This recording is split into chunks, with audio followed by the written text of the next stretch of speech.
Vous savez ce que je vais vous demander? Paris Saint-Germain, là, c'est dans 48 heures, ça approche. Faut en éliminer un des deux, là, pour la composition. Choisis dans les commentaires avant que je te donne ma réponse, voilà. Parce que moi, je vais peut-être te décevoir. T'as choisi, c'est bon? Faut pas pleurer! Tu t'es chauffé tout seul.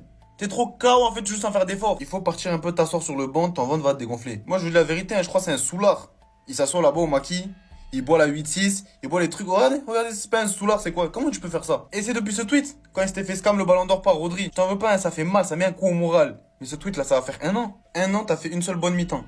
Même pas un match complet. Un an, t'as fait une seule bonne mi-temps. Tu joues contre nous en ce moment, hein? Ah non, tu nous as trahis. Nous, on veut te défendre sans arrêt. Vini, mon frère, obrigado, mi amar. Là, tu nous fais quoi? C'est son moment. C'est le moment du kicks. En plus de la storytelling Paris Saint-Germain, son ancien club.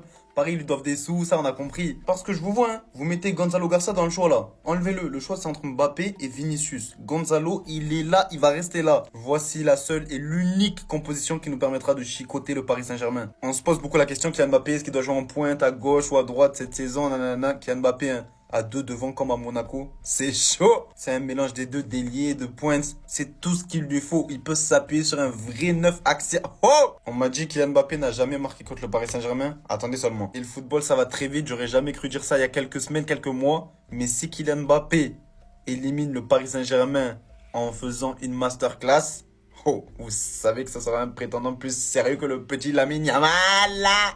Les gars, je pense que Madrid a tué ses chances contre Paris. Le PSG est clairement plus fort, mais je pense que ce point va faire toute la différence. Vous le savez tous, Oysen a pris un carton rouge. C'est un gros point noir pour Madrid, mais c'est pas ça le sujet. Ce qu'il faut rajouter, c'est Dembélé qui a demandé à commencer le match contre Madrid. Et les gars, vous vous rappelez tous de la finale qu'il a fait contre l'Inter et Yann Sommer. Il leur a pas laissé le temps de sortir le ballon. En demi-finale, on n'aura pas notre défenseur central qui fait la relance. On n'aura que des bourrins avec des gros pieds, les gars. Asensio, il sait pas faire les relances. Rudiger, c'est le pire, les gars, c'est un fou. Ils sont bons qu'à faire des fautes et casser des chevilles. Le seul qui pourra nous sauver en se replaçant à 3 derrière, c'est bien Tchouaméni, mais il a d'autres choses à faire dans le milieu de terrain. Ça veut dire on va se manger un pressing de Dembélé avec des joueurs qui savent pas relancer. Dembélé, déjà qu'il est dans la discussion Ballon d'Or, il sera encore plus déterminé parce qu'il joue contre Kylian. Ils sont déjà en train de se vanner sur Instagram, donc sur le terrain ça va être bizarre. Malgré tout, Kylian aussi sera déterminé, mais c'est pas le sujet de la vidéo, j'en parlerai plus tard. Le pire dans l'histoire, c'est que ce carton rouge, il était évitable. T'as pas besoin de le prendre, tu gagnes 3-1 et surtout t'as Courtois derrière qui est en train de sortir.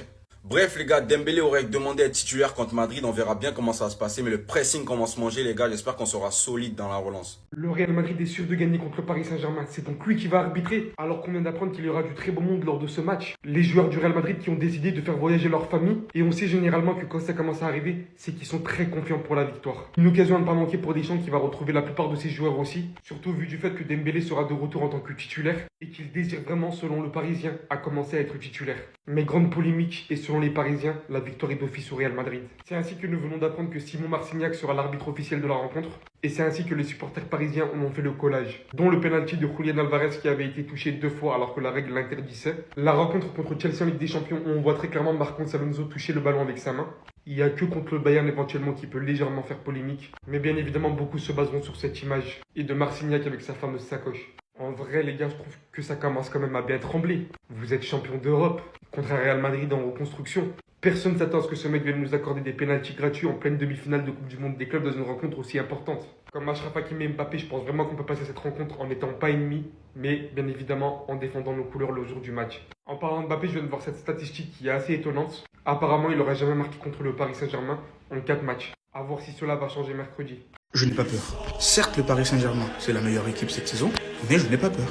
Les Parisiens, vous avez Donnarumma, on a Thibaut Courtois. Vous avez Marquinhos, on a Aurélien Tchouaméni, a.k.a. le Trumps. Vous avez Beraldo, on a Antonio Rudiger. On a même un supplément Raúl Asensio. Vous avez Nuno Mendes. Et oui, on a Fran Garcia. Et vous minimisez, c'est Marcelo Prime, vous allez voir.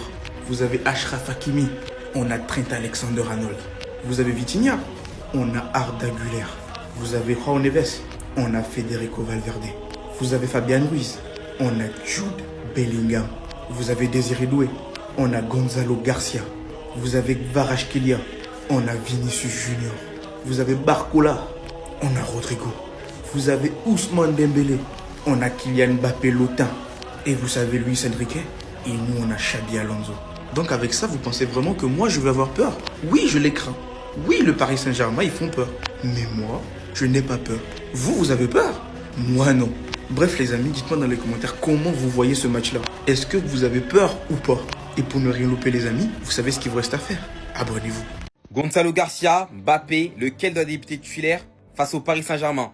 Eh bien, les deux. Du moins, il y a plusieurs variantes. Écoutez ce que j'ai à vous proposer. Tout d'abord, il y a le choix sportif.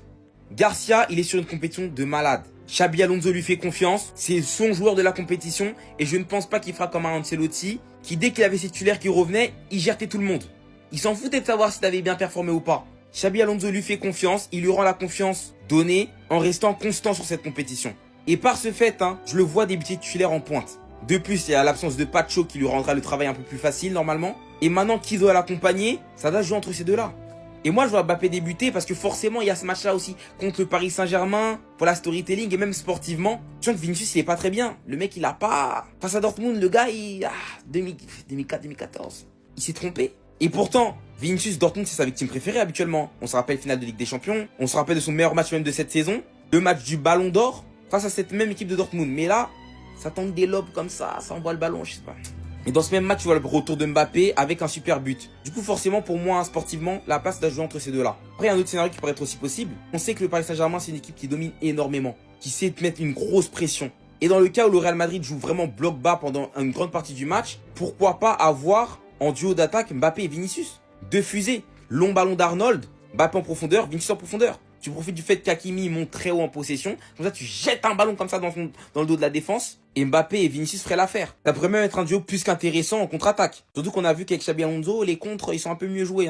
On voit du football. Dites-moi ce que vous en pensez. Vous faites jouer qui comme duo d'attaque? Moi, je partirais en vrai, si on garde la confiance, je partirais sur un Gonzalo Garcia, Mbappé. Après, si Alonso se dit que voilà, le jeu va être compliqué, on va devoir jouer long, Mbappé et Vinicius, ça peut être aussi une très belle option. Un duo qui te garantit plus de vitesse, même si Garcia aussi peut procéder en contre. On a même vu le match face à Hilal. Il a été au démarrage et à la finition d'un contre magnifique. Mais c'est vrai qu'avec ces deux-là, tu as deux joueurs qui sont capables de faire plus de différences individuelles par la course. PSG Real, J-2, les frérots, demi-finale de Coupe du Monde des clubs. On attend ce match avec impatience. Je pense qu'en termes de divertissement, là, on est au top de cette compétition.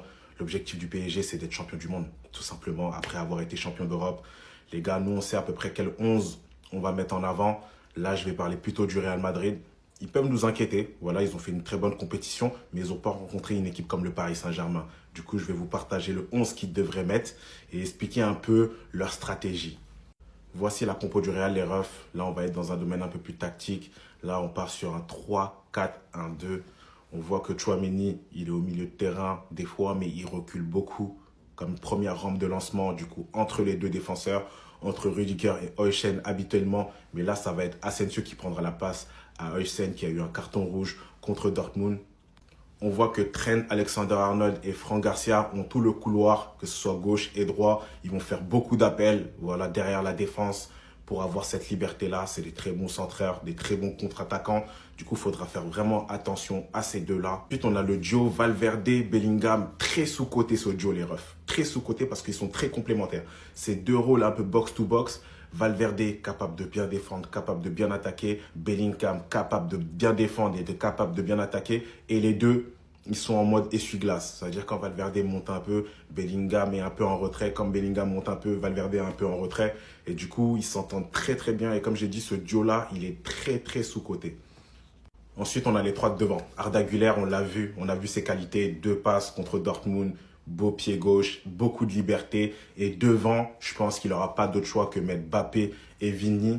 Et c'est ça qui va nous mettre bien, les frérots. C'est ça qui va nous mettre bien. Parce que s'ils mettent Mbappé et Vini, je pense que dans le domaine du pressing, Vitinha, il va se régaler. Tout simplement. Vitinha, il va se régaler. Et même Marquinhos aussi sur la rampe de lancement. Du coup, pour nous, s'ils mettent Mbappé à la place de Gonzalo Garcia, pour moi, c'est une très très bonne chose. Je vous dis la vérité, les frérots. Parce que, comme j'ai dit, ces deux-là devant, ils vont un peu se crêper le chignon, ils vont vouloir prouver. Et c'est la meilleure des choses pour le Paris Saint-Germain. En tout cas, il faudra faire attention au Real. Parce que comme j'ai dit, des fois, on essaye de dire que c'est un 3-4-3, c'est un 4-3-3. Non, non, non. C'est un 3-4-1-2. Du coup, les refs, le Paris Saint-Germain va aller en finale de Coupe du Monde des clubs. Xabi, j'ai hâte de voir ce que tu vas nous concocter face au Paris Saint-Germain. Il faudra être présent. Quel va être son choix? Qui seront les deux attaquants titulaires? Depuis le début de la compétition, On a Gonzalo et Vinicius avec un Gonzalo qui réalise un début de compétition stratosphérique avec un Vinicius plutôt collectif mais qui ne surnage pas dans cette équipe. Et de l'autre côté, tu as un Kylian Mbappé qui est de retour, affûté, qui a déjà marqué. Quel va être le choix de Xabi Alonso, la méritocratie ou le statut? Honnêtement, j'ai confiance en lui. Pour moi, Gonzalo Garcia sera titulaire, car tu ne peux pas sortir ce joueur qui est si fort et en plus qui match avec les deux autres profils. Mais par contre, j'ai un réel doute sur le deuxième joueur qui va accompagner Gonzalo. Car si on est 100% honnête, Vinicius depuis le début de la compétition, sa place n'est pas méritée à 100%. Il a réalisé un très bon match, mais le reste c'était moyen. Tu as la possibilité d'associer Gonzalo à Kylian Mbappé, qui pourrait être très complémentaire. Lui qui a fait son retour et qui a l'air d'être dans une bonne forme. Non, franchement, j'ai hâte de voir la compo. Ça va être trop intéressant. J'espère juste qu'il va pas nous mettre Mbappé, Vinicius ensemble parce que je trouve ça vraiment moins complémentaire. Dans les commentaires, mettez-moi votre avis là. Pour vous, qui devraient être les deux attaquants titulaires face au Paris Saint-Germain? Les gars, je pense que vous n'avez pas capté qu'on va avoir des gros problèmes dans ce club. Xabi Alonso, il aura des haters avec ses choix. Je sais même pas si vous vous rendez compte que le débat du titulaire, il sera même plus au niveau de Gonzalo Garcia. Lui, c'est fini, lui. Tout le monde le veut en neuf. Le débat, maintenant, il va être sur le côté gauche. Mbappé ou Vinicius, qui doit jouer à gauche contre Paris déjà et la saison prochaine. On est arrivé à un point, Gonzalo Garcia, qui a commencé à jouer hier avec Madrid, est devenu un titulaire indiscutable parce que le gars, il marque à tous les matchs. Alors que de l'autre côté, tu as Vinicius qui a joué tous les matchs et pourtant, il n'arrive pas à conserver une place de titulaire dans ses performances sur le terrain face à un mec qui a joué 2 fois 20 minutes. Au-delà du fait de marquer, Gonzalo Garcia aujourd'hui il bonifie l'équipe. Il a un placement offensif qui permet à l'équipe de bien jouer. Et on le sait tous, Mbappé n'a pas du tout le même profil. Donc à choisir, en réalité, je préfère Gonzalo Garcia en neuf. Et vu que les performances de Vinicius ne sont pas à la hauteur en ce moment, pour moi c'est logique, il faut remettre Mbappé à gauche. En plus on joue Paris, on connaît tous le lien Mbappé-Paris. Il aura envie de dégoûter Paris, donc ce sera un plus d'aligner Mbappé pour cette demi-finale. Bref les gars, l'équipe joue très bien, mais en interne, j'ai l'impression qu'on aura des problèmes au fil du temps.